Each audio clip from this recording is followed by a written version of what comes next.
So now I'd like to show you how to print a small reproducible. These can be a problem because the crop is attached to the artboard. So if you duplicate the item, you're going to lose those crop marks. So what we're going to need to do is save one of our artboards as a PDF that will include the crop marks. I'm going to turn on my artboards by pressing Shift-O to see which artboard I'd like to export as my PDF. I'm going to go with number 5. Next I'm going to go to Save As. So this isn't an export, but a Save As. And instead of an Adobe Illustrator, we're going to choose a PDF. And here you want to choose the range, which will be the specific file that you'd like to print. The most important thing we want to do here is go to Marks and Bleeds and make sure that we have trim marks selected to be included in the save. Once that has been saved, we're going to go to InDesign. And this is what our file is going to look like once we're finished in InDesign. I'm going to make a new document so we can see what it looks like from the beginning.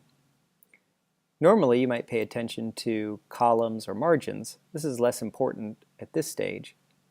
We are going to have this on a letter. With your document open, we're going to place the file. So File, Place. You can quickly do that with Command or Control D. Navigate to your PDF and you're going to say Open. But before you do, again, you want to make sure that you show import options. You want to make sure that you have a transparent background set and also that it's going to crop to the crop areas.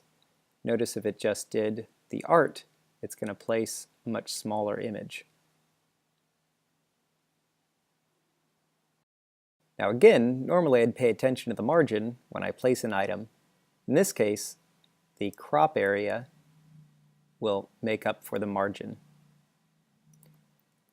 In order to duplicate this, I'm going to make sure I have my Move tool selected, and I'm going to Option click and drag. And if I add the Shift key, once I've started, that'll keep it aligned with the first.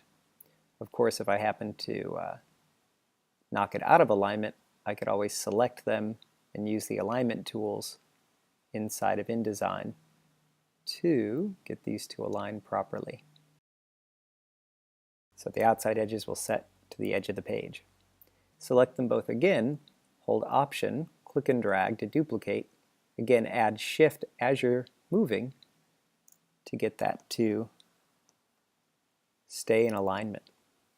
I'm going to select all 4, Option, click and drag, and there I have my 8 business cards ready to print.